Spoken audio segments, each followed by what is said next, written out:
Oi, gente, sejam bem-vindos ao Fisicamente, eu sou a Ariane Benedito, mas pode me chamar de Ari.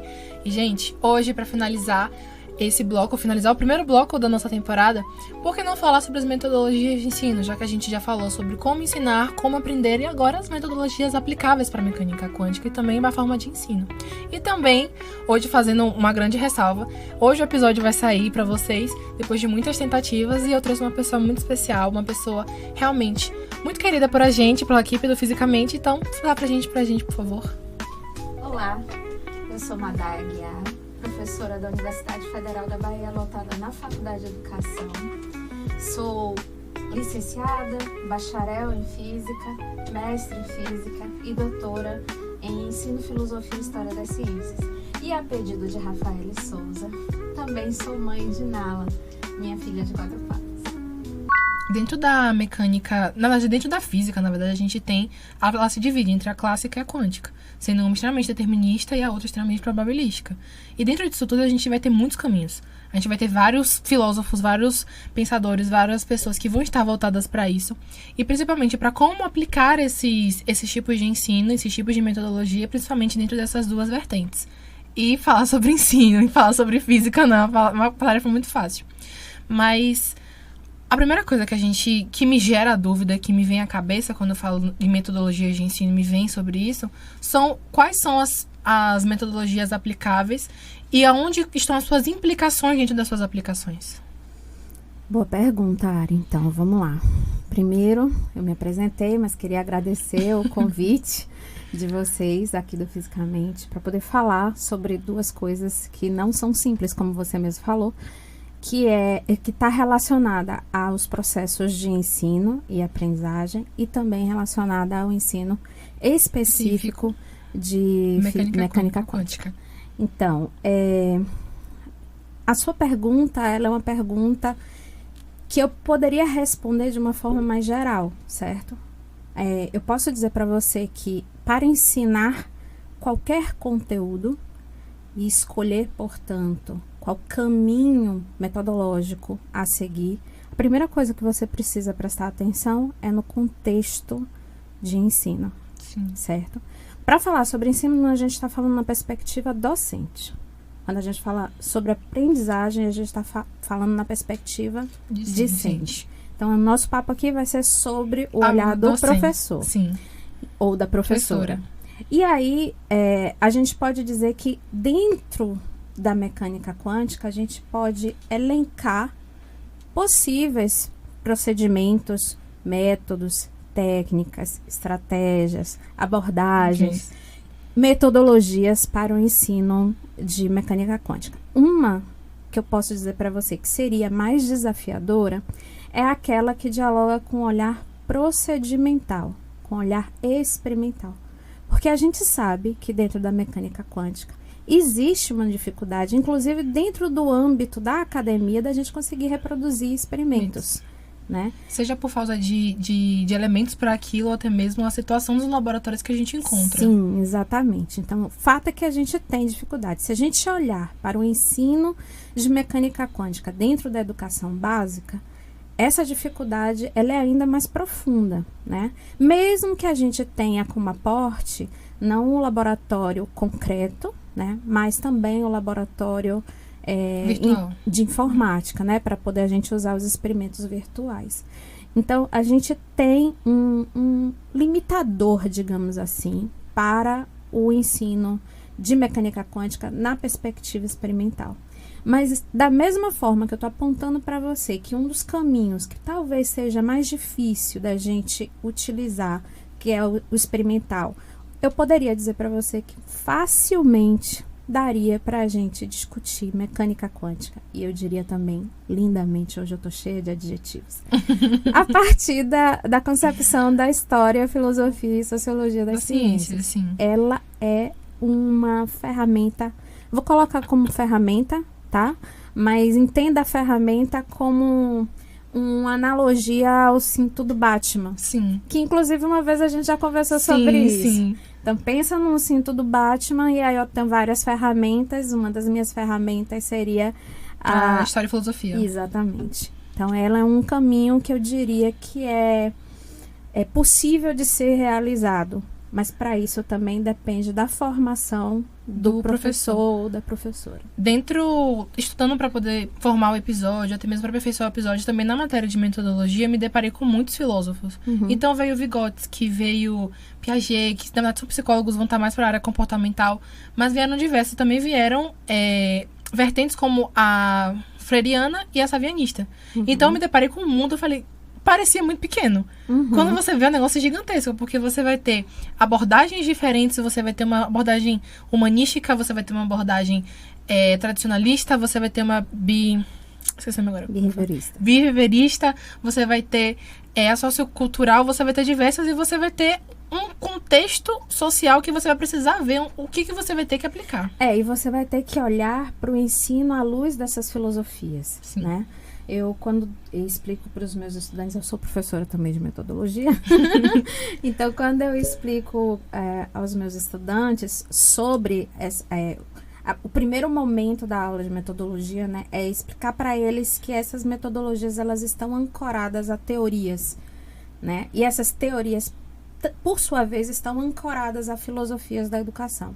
Então a gente normalmente consegue tratar a grosso modo, né, porque não dá pra gente se aprofundar muito, porque a área de metodologia, estágios, ela é extremamente vasta e a gente tem pouco tempo para poder a gente aprofundar, mas eu diria para você que a gente tem 3 grandes nichos, né, vinculados à filosofia da educação. Uma é o cognitivismo, que é inclusive da onde normalmente eu converso, o humanismo, e a gente tem também o comportamentalismo ou behaviorismo. E dentro dessas filosofias a gente consegue abrir as teorias que dialogam com ela. E também de uma outra vez que a gente estava conversando, eu falei para você que dá a ideia mais ou menos de um fluxograma, né? Sim. Então a gente tem encabeçando esse fluxo as filosofias, depois as teorias e as metodologias. Lembrar que as metodologias, elas dialogam com essas teorias que, portanto, dialogam com as filosofias. Isso é importante que a gente tenha para que o nosso ato de ensinar tenha coerência. Porque muitas vezes a gente está se autodenominando, por exemplo, cognitivista, porque ser vigotskiano, ser piagetiano, muitas vezes está dentro do que a gente concebe como moda, mas na prática o que a gente realiza são estratégias, procedimentos que estão vinculados ao behaviorismo, né, ao comportamentalismo. Então a gente precisa ter noção dessa coerência interna do processo que existe no processo de ensino. Tanto que a senhora falou da questão das metodologias, eu, analisando, né, os textos, fui lendo e eu tive que ir para uma base filosófica para poder entender, porque ele começou a me falar sobre muita coisa. Um texto foi me levando ao outro, e a matéria de metodologia realmente ajuda muito, porque você já começa a ter os nós que o professor te dá para poder estudar aquilo. E aí eu fui ler estava lendo um dos textos propostos pelo professor, e eu comecei a me questionar como a minha formação foi feita. Qual foi o método que foi feito comigo e como foi que foi feito todo o meu processo de aprendizado. Eu percebi que foi extremamente tradicionalista. Sim. Então, assim, todo o processo, desde o ensino fundamental até o ensino médio, foi tradicional. E eu tendo ainda a estudar de forma tradicional. Então, eu não busco outras vertentes diferentes. Aí eu comecei a perceber que, assim, existem outras vertentes, não somente para estudo, não somente para aprendizado, mas, assim, existe um ser humano que tá ali, e a partir daquele contexto você vai ter que se adaptar. Pois é, uma coisa que eu acho que é importante que a gente tenha em mente. Se a gente já disse antes que ensinar não é algo simples, e não é só a gente que está dizendo, existem autores que dizem isso. Sim. Que ensinar física não é simples, ainda mais ensinar mecânica quântica.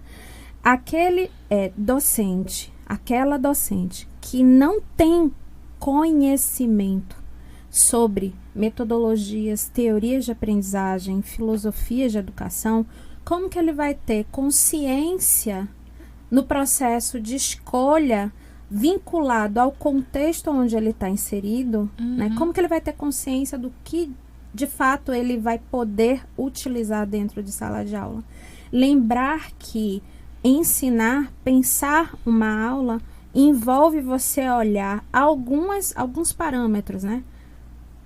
Para quem você vai ensinar? O que você vai ensinar? Como você vai ensinar? Por que você vai ensinar? Para que você vai ensinar? E como você vai avaliar? Essas perguntas são perguntas importantes. Sim. E você precisa fazer ela à luz do contexto em que você está inserido. Então, não tem condições de você ter como objetivo, primeiro, o ensino de mecânica quântica ou o ensino de qualquer coisa, se você está olhando para você, professor, professora. A forma como é mais confortável para você ensinar do que... Porque a escolha... Por que normalmente a gente escolhe o caminho de uma aula tradicional? Porque nós somos formados na educação básica, muito provavelmente a partir dela. 2, nós somos formados dentro da academia a partir dela. Então, para que a gente quebre esse ciclo, eu preciso ter conhecimento. Então, eu primeiro preciso estudar. Eu costumo dizer para os meus estudantes que todo licenciando e todo licenciado ou licenciada precisa ler. Porque é nesse processo de leitura que ele ou ela acessa a informação necessária. E fato, a educação ela é transformadora, mas para ser transformadora, o professor e a professora precisam ter consciência de que ensinar é um ato político, inclusive. E quando eu falo político, eu não estou falando partidário. Pontos diferentes, né? Mas não somente isso. Eu tava no PIBID, né? E meu professor, ele tava falando da forma como ele ensina e como ele se comporta dentro de sala de aula, até mesmo pelo contexto da escola, uma escola estadual, escola pública, tudo mais, o contexto. E eu percebi que as falas dele estavam muito ligadas com humanistas. Foi a partir desse momento que eu fui olhando com um olhar mais crítico para os ambientes a qual eu estou e a forma como está sendo ensinando as coisas. Porque eu fui olhando, essa pessoa tá ensinando de uma forma tal e tá aplicando isso e aquilo e foi fazendo insights na minha mente que antes não fazia. Que eu olhava, é uma forma de ensino. O professor pega um piloto, coloca os assuntos no quadro, os alunos estão copiando, vai fazendo aquela troca, vai fazendo aquela vinculação com o dia a dia, ou às vezes nem isso, colocava o assunto e você via a física como se fosse no mundo ideal, sendo que o mundo ideal não é o nosso mundo. A gente trata a física no processo de ensino como verdades, né? Sim. Verdades absolutas, exato, inquestionáveis. E aí, eu fui olhando e fui falando, não é exatamente assim que acontece.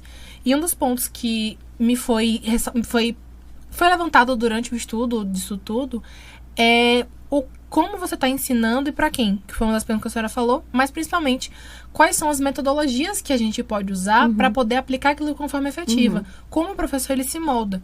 Porque muitas dessas teorias, elas vão colocar o professor como parte principal, como a parte ativa, e o aluno passivo. Isso. Ou o contrário, que é o tal da sala invertida. Alguns professores que eu perguntei falaram, não concordo, que não sei o que, não sei o que. A sala invertida, sala de aula invertida, né? As pessoas costumam classificar ela como uma metodologia. Eu não classifico como uma metodologia.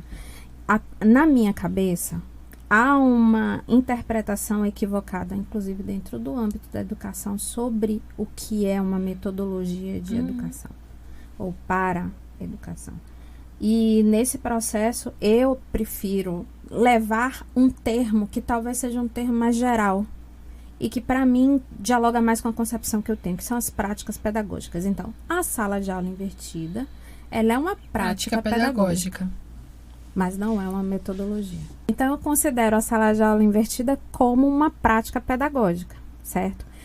E daí, ela é uma prática em que você tem o estudante como um elemento central. Né? Interessante é que, normalmente, se a gente olhar para algumas perspectivas educacionais, a tradicionalista, a gente acha que já é consenso, todo mundo entende a tradicionalista como sendo o professor o elemento central, ou a professora o elemento central do processo, né? O professor está na imagem, tá no posição ativa. Exatamente, o estudante é passivo. É como se, eu gosto muito de uma analogia que se tem, né, nos textos, que numa aula tradicional, dentro da perspectiva comportamentalista, o professor é uma boca e o estudante é uma baita orelha. Porque o professor fala e o aluno só escuta. O estudante escuta. E às vezes nem está escutando, mas não está assimilando nada. Eu acho que depende dos processos de cada um. Foi por isso que eu comentei que hoje a gente vai falar sobre os processos de ensino. Do docente. Porque existem estudantes que aprendem só ouvindo, né? O processo de aprendizagem é um processo individual, dentro da minha concepção teórica. Dentro de uma outra concepção teórica, em que o meio, por exemplo, ele não é interveniente, mas ele é constituinte do sujeito, por exemplo, a audiência apenas não é um processo corriqueiro, né? O processo de diálogo, de interação sempre está muito entrelaçado, exatamente. Mas dentro do behaviorismo, o estudante ele assume uma passividade. Hoje a gente tem uma defesa de práticas pedagógicas ativas, porque a gente entende que o mundo que está aí fora, ele requer do sujeito protagonismos, né? Na verdade, isso ele já requer há muito tempo, a gente só está trazendo isso para dentro da sala de aula. Agora não, mas já tem um tempo que esse discurso aparece, né? Um tempo interessante, inclusive. Mas fato é que a gente precisa compreender que a sala de aula invertida, que foi o exemplo que você trouxe, ela traz o estudante para a centralidade. E ela não deveria deixar somente o estudante como elemento central, né? No sentido de que, na sala de aula invertida, o professor, por exemplo, ele testa, né, ao final do processo, se o estudante... professor de testagem. Isso. Ele testa se o conhecimento foi aprendido por uma determinada porcentagem, ele pode continuar. Toca a vida, né? E esses outros que não aprenderam, como é que fica, né? Então, eu acho que todo processo que envolve ensino e que, portanto, eu vou acessar essas práticas pedagógicas, que são as ferramentas lá do cinto do Batman, o professor precisa antes, ou a professora antes, precisam pensar sobre o objeto, né, final do processo, que é a aprendizagem. Para isso, a gente avalia, né? A avaliação, ela dá a ideia de qualidade de um produto, e esse produto final é a aprendizagem. Então, tendo a sala de aula invertida como um dos elementos, por exemplo, para o caso da mecânica quântica, ela é uma prática possível de ser utilizada dentro do contexto escolar. Mas aí a gente precisa de um contexto em que você tenha estudantes que tenham interesse em participar, porque senão ela vai morrer em si mesma. Um troço que eu tenho achado interessante é que muito professor acha que por exemplo, fazer um seminário. Não, o seminário eu estou fazendo sala de aula invertida. Sabe? Então, o que me mostra que há um desconhecimento sobre a própria prática. Exatamente. Inclusive, teve uma certa vez que eu fui convidada para estar numa escola durante o processo de jornada pedagógica, e uma das demandas dos professores foi essa: professora, tem condições da senhora fazer um curso para nós aqui dentro da escola, para a gente aprender a aplicar, porque a gente pode até saber o que é, mas não sabe aplicar. Mas eu não sei utilizar, entendeu? Isso me chamou muita atenção.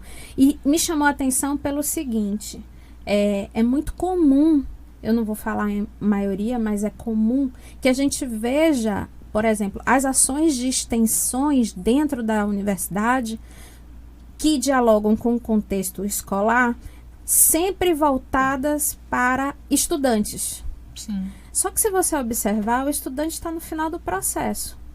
Se eu penso só no estudante, eu, como membro da universidade, eu tenho pelo menos esse sentimento de que eu estou enxugando gelo. Por quê? Porque eu não estou atacando a falha principal. Não falha, mas lá um dos elementos que podem ajudar a longo prazo a formação desses estudantes. Entendi. Que são os docentes. Então os próprios docentes estão precisando de projetos de extensão. E eu acho que nem só isso, muito, mas eu vejo também a questão de que isso foge muito, às vezes, do conforto do professor de aplicar certa coisa, certo assunto. Porque, às vezes, não é confortável para ele procurar uma temática específica, e a partir do que ele vai conseguindo abordar da sala, vai tendo conhecimento cultural dos alunos, ele vai conseguindo implementar o conhecimento científico e, assim, desenvolvendo o conteúdo, desenvolvendo ali e criando realmente a alfabetização científica. Desenvolvendo habilidades. Isso, desenvolvendo habilidades. O meu professor me corrige quando eu falo conteúdo, ele fala, isso tá errado, é habilidades. Mas isso faz parte também do auto-falha, né? E aí, eu vejo uma dificuldade muito grande, às vezes, do professor ele ter a temática que ele quer trabalhar e vincular ao contexto social, até mesmo o conhecimento cultural que os alunos têm. Uhum. Mas é natural ele sentir essa dificuldade. Que observe, esses professores que estão já há muito tempo, e aí eu saúdo todos eles, eu fui uma delas, inclusive, sou uma delas, só que agora dentro de um outro contexto, não estou mais dentro da educação básica. Esses professores e essas professoras são verdadeiras guerreiras e guerreiros, porque eles trabalham dentro de contextos muitas vezes inóspitos. Sim. São sem a estrutura, se a gente olhar para a educação pública, muitas vezes sem estrutura para trabalhar, e eles fazem em alguns momentos verdadeiros milagres, mas há necessidade da gente também entender que a gente precisa formar melhor esses professores com formação continuada. Sim. Entendeu? E formar continuadamente esses professores é nutrir eles de ferramental para que eles façam isso que você está acabando de dizer nas suas aulas. Porque não dá para fazer isso sem conhecimento, como a gente já tinha comentado antes. Só conhece quem só consegue falar sobre O algo. professor só ensina aquilo que ele tem. Exato. Se não tem, não vai falar. Se ele não tem aquele conhecimento, ele não tem condições de utilizar. E eu acho que nem somente isso, mas a senhora tocou num ponto muito importante, a questão da educação básica. A gente fala muito da questão do ensino da parte superior, do estar no superior, na graduação e tudo mais. Mas quando você vai pra educação básica, você às vezes vai ter um professor que vai dar a mesma aula 6 vezes numa tarde para turmas, por exemplo, vai pegar 12, 14 turmas de uma escola, sob uma carga horária gigantesca. Chega no final do dia, às vezes não tem nem voz. Ou simplesmente fala com ele, a pessoa tá assim, como? Tudo bom? A pessoa não tá nem raciocinando direito. Não sabe nem mais o nome. Exatamente. Estão cansados. Assim, por exemplo, a gente fala no FIB de muita questão de experimentos de baixo custo, trazer experimentos, trazer a parte visual para os meninos. O tempo que ele vai precisar ou ela vai precisar para poder produzir aquilo. Esse material. Além de produzir, os laboratórios, às vezes, que não estão em condições, às vezes estão sucateados ou passando por um processo de reestruturação, Sim. ou não comportam uma turma, porque às vezes a gente vai pegar turma com 40 alunos, aí você pega um professor para 40 alunos. É um disparate gigantesco, não tem como uma pessoa competir com 40. E às vezes na última aula... Não é nem processo de competição, mas é um processo duro mesmo. Exatamente. Então, assim, o que a senhora falou é um ponto que é muito visível dentro da educação básica, que a gente vai encontrar desafios que nem sempre a gente sai da graduação preparado para aquilo. Boa palavra, desafio. A gente vai olhar aquilo ali, vai chegar numa sala de aula com 40 meninos diferentes, com realidades diferentes, com conhecimentos diferentes, às vezes que tem um conhecimento prévio sobre aquilo, às vezes que não tem. Histórias de vidas diferentes. Situações sociais, econômicas diferentes, que vão influenciar, querendo ou não. Porque é o que a gente falou em uma conversa que a gente teve, no episódio que a gente tentou gravar, mas deu errado, foi a questão também que até mesmo as questões sociais da criança vai influenciar no seu aprendizado. Sim. Todo o seu contexto vai influenciar se ele vai aprender ou não, se ele está preparado para isso ou não. E aí também que eu acho que entra a questão do olhar humanístico pro olhar. Não só de você enxergar aquilo ali, o seu processo como um ser humano que está em formação e tentar desenvolvê-lo, mas também, além de tudo, você fala assim, ok, estou lidando com humanos, não com dados. Não com olhar o indivíduo como um ser integral, né? Sim. Sim. Era esse que eu estava tentando achar. Mas não somente. A senhora falou sobre a questão do cognitivismo, que é uma das abordagens que podem ser usadas. Sim. Mas, dentro de todos que a gente falou, a gente tem algumas que são mais bem aplicáveis. Para, por exemplo, o contexto da mecânica quântica. Então, assim, não é um contexto que, por exemplo, dá pra gente fazer tanto experimento por ser difícil de conseguir. Por exemplo, há uma metodologia de natureza investigativa que esteja com aporte em experimentos Fica difícil concretos, seria difícil. Mas, por exemplo, um estudo... levar estudos dirigidos para os alunos com uma visão crítica para ali começar a ter um estudo e eles começaram a ter um processo de criticidade. Aí seria mais aplicável? Eu não diria nem só o estudo dirigido, porque dependendo do desenho que você faça para esse instrumento, né, que é o estudo dirigido, você talvez não consiga produzir criticidade alguma. E aí vai depender muito de como você constrói ele.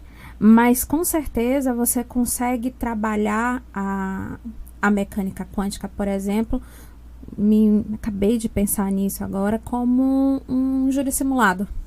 Você pode ter um júri simulado onde você coloque, por exemplo, uma dada situação. Essas ideias estão surgindo agora, viu? Uma dada situação onde envolva, por exemplo,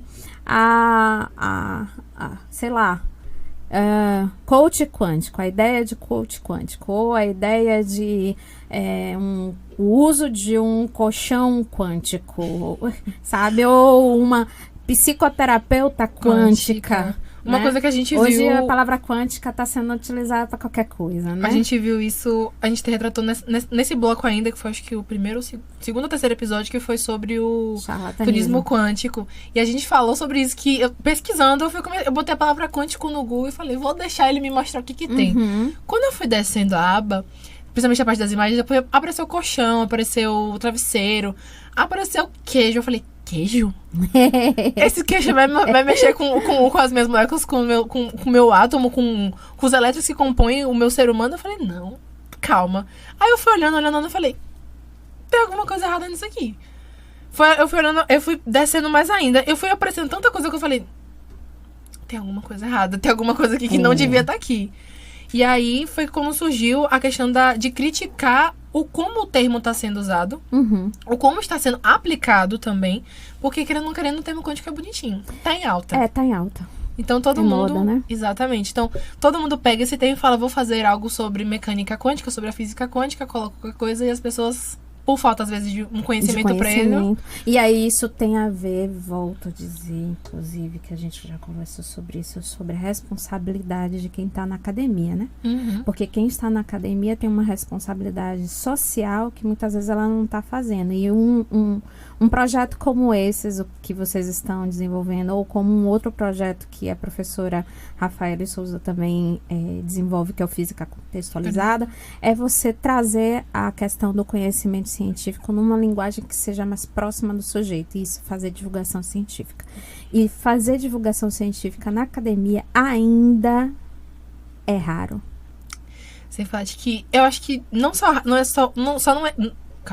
não é raro, mas também pela dificuldade que ele traz, porque a cada vez que a gente vem gravar, que a gente vai fazer, escrever um roteiro, que passa pela avaliação, que vai pra Rafa pra ela poder avaliar, que outras pessoas vão ler pra ver se tá batendo tudo bonitinho, que tá realmente estruturado, que o contexto tá certo, que os conceitos estão certos, estão bem aplicados, existe toda uma atenção para que, quando for falar e for divulgar esse assunto, não falar besteira.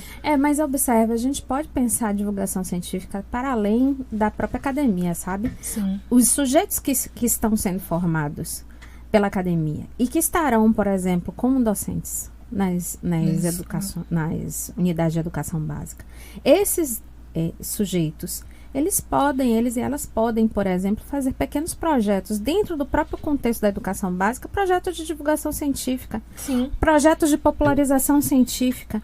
E é do miudinho, velho. É do miudinho que a gente constrói, sabe? Uma casa não se constrói pelo teto. Ou com base no nada, já traz... Sim. Entendeu? Você precisa de fundação. E você precisa pode fazer a base fazer isso. Você pode fazer essa base com o aporte nesses indivíduos, com o diálogo desses indivíduos que estão na educação básica, com os indivíduos que estão no ensino superior, sabe? E trabalhar de forma mais unida. Não sei se essa palavra seria a melhor palavra, mas é algo como se unir fosse... as ferramentas que se tem para poder chegar ao objetivo. O conhecimento. Essas ferramentas, a ideia é trabalhar com conhecimento. Mas isso que eu sinto que, às vezes, eu sinto falta no meu processo da educação básica, porque eu tive um professor de física maravilhoso que foi quem me inspirou a fazer física, foi quem me mostrou esse mundo e falou assim, ó... Valeu, professor! Foi um professor que olhou assim pra mim e falou assim, ó, existe isso aqui que é que a gente vai aprender na escola. Mas existe um mundo gigantesco fora daqui. Existe coisa que você vai pesquisar, que você vai olhar, você vai ficar assim, ó. E até hoje tem coisas que eu vou aprendendo, que eu vou observando, que toda vez que eu descubro algo novo, eu fico assim, cara, eu gosto tanto de física. Me dá uma dor de cabeça, às vezes eu gosto tanto disso. É uma cachaça, no bom sentido. Mas essa questão, às vezes o que a gente sente falta é um professor que introduz o assunto de uma forma diferente, digamos assim. Não somente o que lápis e uma frase que o meu professor falou e eu gostei muito dela, que é um professor de lápis e papel. Pois é, mas aí vamos lá. Você viu esse contexto dentro da educação básica e muito provavelmente você está sendo formada agora como futura professora, também muito pautada no lápis e papel. Sim. E, por exemplo, eu tinha sinalizado antes que uma grande ferramenta lá do cinto do Batman que a gente poderia utilizar era a história, filosofia e sociologia das ciências. Como você, Ariane, vai poder usar essa ferramenta no seu cinto do Batman se você não tiver professores que te formem para isso? Se não sejam tratados esses conteúdos dentro do seu processo formativo. Ou seja, se você não tem esse conhecimento, como eu falei, professor ensina o que tem. Então, se você não tem esse conhecimento, não é que você nunca vai ter, mas você vai ter que ter ciência de que esse processo de construção desse conhecimento vai ter que ser meio autodidata. Sim. E via formação continuada. Porque a sua formação inicial não deu conta de tratar o que era pra ter me ensinado no comecinho não foi feito. Mas foi uma das coisas que o professor falou, que é, se você não tem quem te ensine a fazer algo diferente, você vai seguir o mesmo modelo que você aprendeu. Exatamente, você copia modelos. Exatamente. Então, você copia o modelo que você teve no ensino médio, funcionou comigo, vai funcionar com os meus alunos. Nem sempre vai funcionar com os seus alunos. Você vai se deparar com uma sala que a forma como você aprendeu ou como você aprende não é a mesma que o seu aluno vai... Pra quem nunca é o mesmo. Nós somos seres... individuais. Exatamente. O que foi que a senhora falou no começo do episódio, que era a gente tem que ter um olhar sensível pro... Não com essa palavra sensível. Mas é um olhar sensível mesmo, pro contexto. Exato. Olhar a sua perspectiva, o seu nicho onde você está e falar assim, ok, nisso aqui eu tenho que usar tal artifício. Isso aqui eu vou ter que fazer isso. Essa reflexão. Um jogo de cintura para poder transmitir e fazer a alfabetização científica de forma que é efetiva, que é o que a gente quer. É esse o movimento. Tirar o olhar do seu próprio umbigo e colocar o olhar sobre a sala de aula. Sobre a quem você está tentando transmitir aquele conhecimento.